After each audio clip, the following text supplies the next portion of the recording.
Have you ever heard someone say without blinking, "The river didn't return everything I threw there"? What if this prison confession from a seemingly delirious inmate was more than just empty words? What if years later, the tide washed up on a box of bones, exactly as he had described? This is no made-up story. It is a mysterious, dark case based on true events that have never fully come to light. A forensic puzzle involving serial disappearances, disturbing rituals, and a cold, calculating mind, the kind of mind that does not regret, only observes. Watch this video until the end and you will get goosebumps. What you are about to discover now may surprise you, because not everything that is buried by time stays hidden forever. When the police found that box in the Penobscot River, no one imagined that an archived confession, forgotten in a dusty tape recorder, was the key to something much bigger. Something that, to this day, the tide insists on revealing little by little. And that's where the real terror begins, because what would come next was hidden not only in the water but in the minds of those who never stopped playing. His name was Elijah Kane. He had been in prison for 7 years for a crime that no one could fully understand. Not the courts, not the psychiatrists, not the police. Accused of killing a woman in circumstances that seemed like an improvised ritual, Elijah had always maintained the same blank stare and uncanny silence. Except for one occasion. During a fit of rage in the prison infirmary, he said something that was recorded but never taken seriously. "The river didn't give back everything I threw in it." At the time, the officers dismissed it as the ravings of a mentally unstable criminal. But when the tide washed up on that box of bones, the phrase began to sound like a carefully coded confession. Detective John Mercer, now retired, was the one who questioned Elijah at the time of his arrest. He clearly remembers the way Kane stared into space, as if he saw something no one else could. In the original audio of the confession, there are long pauses, short laughs, and stray words that until then seemed meaningless. "It wasn't just one," he whispers. "The current takes you away, but it doesn't always erase you. Some things come back." The child's object found with the bones, a small shoe melted with time, was identical to the one Kane had described years earlier. But officially, he had never heard of any disappearances involving children. What you're about to discover changes everything. Mercer went back to the files, the ones no one would open anymore. Yellowed maps, ignored reports, faded photographs. He traced a line down the course of the Penobscot River, marking the spots where bodies or parts of them had been found over the past 14 years. 5 unsolved cases, 5 victims. All on different dates, but with a pattern no one had noticed. July. Always July. And always around the river's quietest. Bends where the current seemed to whisper stories no one wanted to hear. The most disturbing similarity between the cases was the way the remains appeared. Clean bones, no signs of animal predation. Thick plastic tapes, yellowed with age. A combination of forensic rigidity and emotional detachment, marks of someone who knew exactly what he was doing. Mercer also noticed another detail. In 3 of the scenes, they found small children's items, a rag doll, a metal cart, a hair tie. Common objects, but when looked at correctly, they told the same story. But no one wanted to look deep enough. It was as if someone was playing at leaving clues, as if the perpetrator of those crimes wanted to be understood, but not caught. Mercer knew this kind of mind well. Cold, meticulous, that turns silence into a weapon. And the river into a cemetery. Her name was Lacey Donnell. She was 19 when she disappeared on a muggy July night in 2009. She worked as a babysitter in a remote house near the river. She was taking care of a 5-year-old girl, the daughter of a recently divorced couple. No one saw Lacey leave, no sign of a break-in, no witnesses, just silence and the empty room. The child was found the next day, in a state of shock, sitting on the living room floor with her eyes fixed on the back door, which was ajar. He repeated a phrase in an almost robotic way. He didn't want her to cry. The case was forgotten. No body, no evidence, no suspects. But now, with the discovery of the box in the river, Mercer decides to revisit the story. He locates the child, now 20 years old, admitted to a psychiatric clinic. With her parents' permission, he visits her. The young girl is restless, her eyes always turned to the window, as if something were waiting outside. Mercer mentions the name of the babysitter. She freezes. He whispers softly, "He played with the bones in the basement." The sentence hits like a punch. No one had ever said anything about a basement, and the house, where Lacey disappeared, didn't have a basement, or at least that was what the record said. The connection came on a grey morning from a shaky voice on the other end of the line. "I have something you might want to see." It belonged to his mother. The woman identified herself as a retired nurse and former co-worker of Margaret Kane, Elijah's mother. She had kept old Margaret's notebook for years, filled with paranoid scribbles, dates, and tortured Bible verses. Mercer didn't expect much, but as he leafed through those pages marked by aged fingers and dried tears, something made him stop. Among the writings about divine punishments and visions of crooked angels, there were phrases repeated ad nauseum. "Water washes, but does not redeem." The land didn't want it, so he chose the river. And on a central page, almost torn from pressing the pen so hard, "The current knows too much." That wasn't just religious delirium. It was a confession camouflaged by faith. A memory written by force, perhaps by someone who knew too much and carried nameless guilt. At the bottom of one of the pages, Mercer finds something more practical. An address. The abandoned Kane estate, far from town, forgotten at the end of a country road. Officially, she was never mentioned in Elijah's file, but now, everything indicated that there was more there than the silence held, and the basement that never existed. Maybe it did exist. It just wasn't where everyone was looking for it. The road was narrow, lined with trees so old they seemed to hide secrets of their own. Mercer followed until the asphalt ended and the mud took over. At the end of the path, almost swallowed by the vegetation, was the cabin. Rotting wood, windows sealed with rusty boards, and a silence that wasn't just an absence of sound. It was the kind of silence that hangs heavy in the air. As I forced the door open, the smell of mold and rust filled the room. Everything was intact, as if time had stopped there. But it wasn't long before something caught my eye on the kitchen floor, a metal handle embedded beneath the rug. It was a trapdoor, rusty and covered in years of dust. Mercer called in the forensics team. When they opened it, the smell that rose was old, thick, indescribable. The basement wasn't big, but it was big enough. Walls covered in thick plastic, hooks stuck to the ceiling, chain marks on the floor. A metal bucket with dark stains on the bottom still sat in the corner. On a shelf were sledgehammers, industrial tape, and small jars labeled only with dates. There was no doubt about it. This place had been used, and not just once, but it was what was nailed to the back wall that froze the agents. Letters scratched with rusty nails read, "What the river swallows, it returns in pieces." Mercer felt the weight of the sentence as if it were alive. And next to the inscription, tucked between boards, was a childish object, a size 20 sneaker with a piece of bone still inside. The cold down there wasn't coming from the concrete, but from something deeper. The certainty that this was just part of the game, and whoever built it knew how to play a long time ago. 2 days after the discovery of the basement, Mercer received an unexpected phone call. A man with a strained voice and a thick accent said he recognized the details of the box that had been advertised on TV. I was one of the kids, but nobody believed me. The man identified himself as Alan Reese, now 31.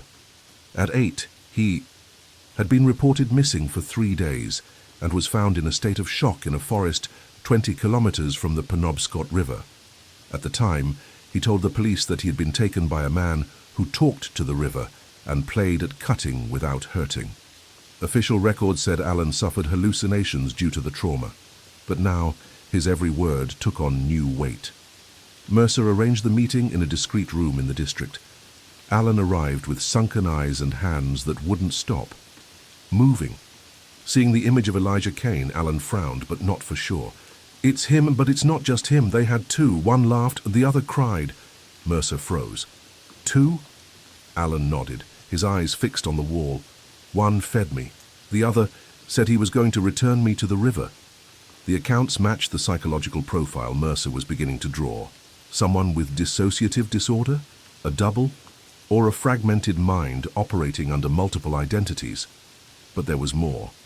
Alan described the place where he was trapped. It smelled of iron and the floor was cold and there were sounds, always dripping sounds. When Mercer showed him photos of the newly discovered basement, Alan blanched. That was it. I remember that hook. But the most disturbing detail was yet to come. Alan said that on the third day his captor stopped talking. He stood up, looked at the ceiling and whispered, "You're ready. Now you're going to tell me." And then he let him go.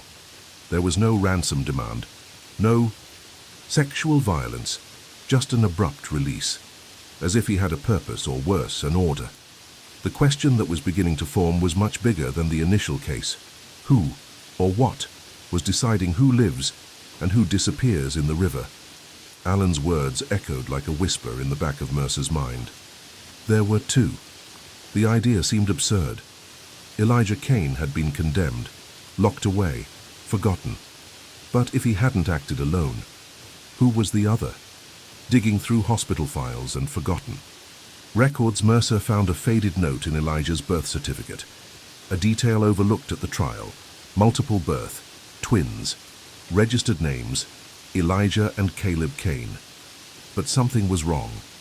Caleb had been institutionalized at age 16 for severe behavioral disorders.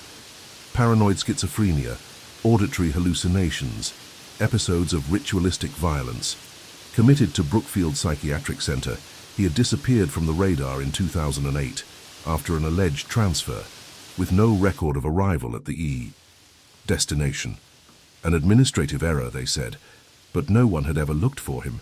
It was as if they had given up on him, or as if someone had deliberately erased him. Mercer went to Brookfield. The building, semi-abandoned, was a time capsule. Among dusty files and locked rooms, he found room 23B. 3 walls were peeling, and one was completely covered in words scratched with fingernails. The reflection is not mine. Beside the mattress, an old photo. 2 identical blonde boys with missing eyes. On the back, just one word, silenced. In the medical ward, a nurse on duty remembered Caleb. He said his brother spoke for him. That one had the light and the other had the darkness. What's more, he referred to the river as the throat of God, where everything was thrown to be purified. Mercer left with a heavy stomach.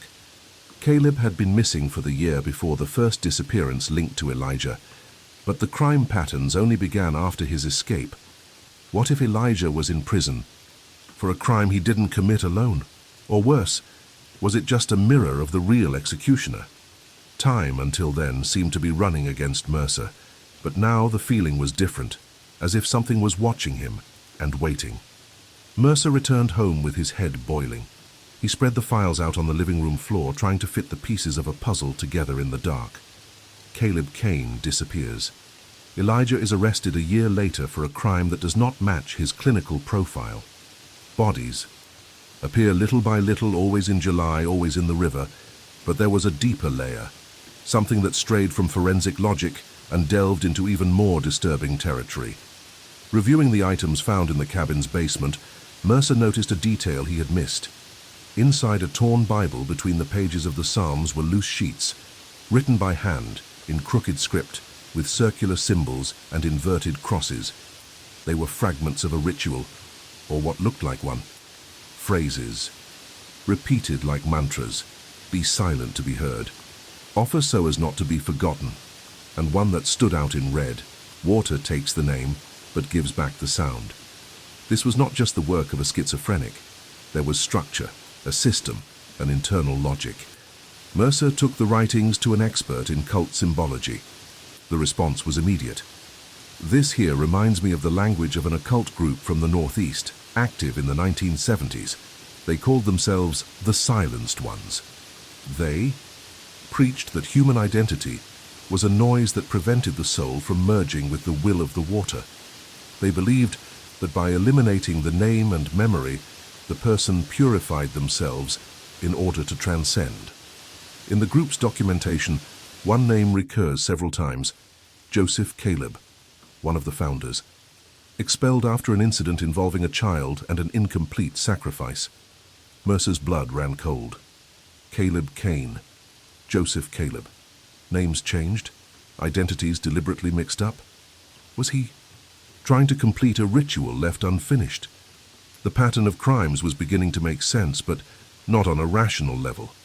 It was as if the killer, or killers, weren't just killing. They were carrying out an ancient purpose, a forgotten liturgy, but alive. And the river now seemed more like an altar than a hiding place. The full moon was approaching. It was July again, and with it, the pattern. Mercer knew he had no more weeks, or maybe even days. Quietly, he organized a low-key task force of agents he trusted. They mapped every bend in the Penobscot River, focusing on the deepest and hardest to reach areas. Thermal imagers, motion sensors, everything was ready.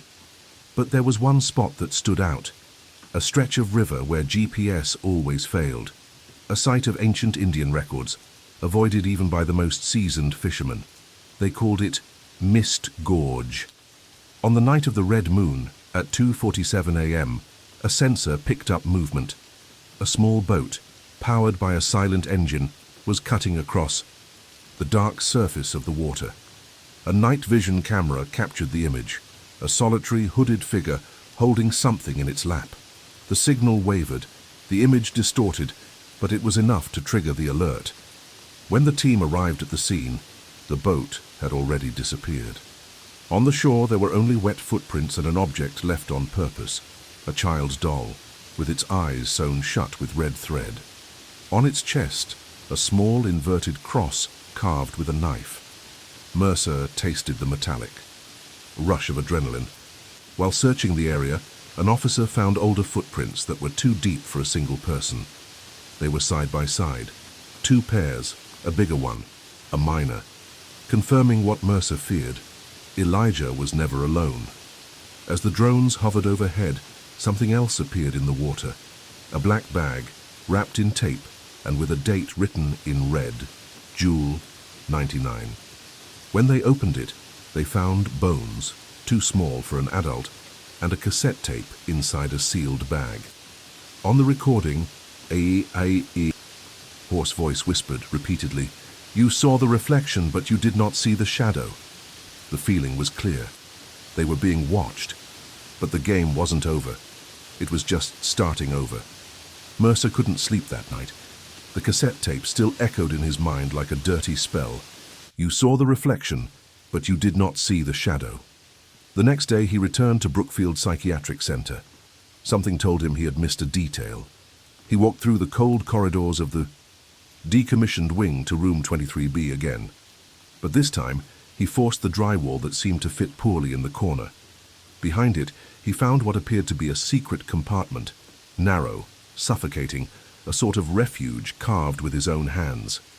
Inside, nail drawings covered the walls, a spiral of images, faceless children, floating bodies, crossed-out eyes, rivers drawn with symbols around them. On one of the walls, a phrase written in dried blood. He who listens to the current never speaks. Again, on the floor was a metal box. Inside were newspaper clippings from the 1990s, all about child disappearances that had never been connected. And most disturbing, audio tapes. Mercer listened to one of them. It was Caleb's voice, young, eerily lucid. He was describing a rite of separation, something he said he had begun with his brother when they were children. Elijah was the anchor. I was the blade. A medical record found nearby indicated that Caleb had exhibited multiple personalities. One of them, recorded as Joseph, spoke of himself in the third person and said he was a servant of water and cleanliness. Another part of the tape described a wrong sacrifice, that of a child who did not scream, and the need to start the cycle over again before the moon disappears. At the back of the shelter, Mercer found a broken mirror. Taped to it was a piece of children's fabric, corroded by time, with the name embroidered on it. Lacey. This was no longer just an investigation. It was a deliberate descent into an abyss of erased voices, buried rituals, and brothers who never stopped being one. 2 days after the discovery in the hidden room, the penitentiary where Elijah Kane was serving his sentence was the scene of an event that defied all logic. At 3:12 a.m., internal cameras captured a sudden blackout. Lights were off, doors locked, systems were down for exactly 7 minutes. When the power came back on, cell 9A was empty. Elijah had disappeared. There was no record of an escape, no sign of a break-in. Only one detail remained in the cell. Written in blood on the cement wall, in shaky letters, a single sentence. The river did not return everything. The cell was isolated, and forensics found traces of something even more disturbing. Strands of hair sewn into a circle, with a baby tooth in the center. The same symbol had already been seen in the basement of the cabin, but now it was clearer, like a seal. Mercer, reviewing security footage from before the outage, noticed something that made his stomach turn. In the hours before the blackout, Elijah was simply staring at the ceiling. Property, as if expected, as if he knew. The entire prison was searched. No forced exits, no unusual movements. The officers believed they were facing an escape planned with inside help, but Mercer was no longer certain of anything. He began to consider something he had never accepted as a possibility, that Elijah had not escaped. He had been taken. Days later, a letter arrived at the department. No sender, written in faded ink on old paper. Inside it, a single photo, a shallow stream, a rotten log crossing the bank, and right next to it, what appeared to be a body kneeling in the water, head bowed, hands clasped in prayer. On the back of the image, a typed sentence.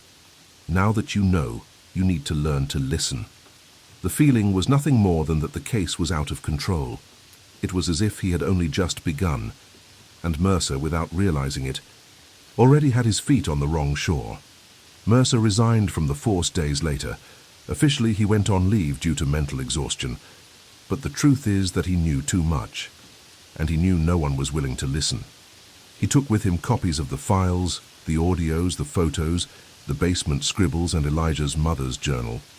He took everything the river tried to hide, and what began to emerge only when he himself stopped fighting his fear. On the last morning of July, Mercer drove to Misty Gorge. He stopped his car and walked alone, carrying only a flashlight and a small wooden box. In it he kept the cassette tape he had listened to dozens of times and a handwritten letter sealed with red wax. No one knows what it contained. The next morning, a fisherman found the flashlight floating on the shore and bare footprints leading to the water, but no footprints back. The case was closed. Officially, Elijah Kane remains at large. Caleb Kane has been missing since 2008, and John Mercer missing in action. But weeks later, a manila envelope arrived at the newsroom of a small local radio station. Inside it was a videotape. On it, a nighttime recording shows a figure standing in the middle of the river, facing away, kneeling, in water up to their chests. In the background, a voice whispers, "Every chain begins with a whisper, but ends with silence." At the police station, no one could explain. But a retired detective, upon seeing the frozen image, muttered with his eyes fixed on the screen, "He is not alone." If you've made it this far, you know that what began as a confession in prison ended up becoming one of the most disturbing stories ever told. A mysterious, real, and still incomplete case. The river may have taken many names, but it continues to give back pieces. If this video gave you goosebumps, hit the like button and subscribe to the channel now, because the next case we're investigating also starts with a voice, but ends in an even stranger way. Leave us a comment. Do you believe Caleb is still alive? The next video is already on the screen, and perhaps after this one, you will never hear the sound of water the same way again.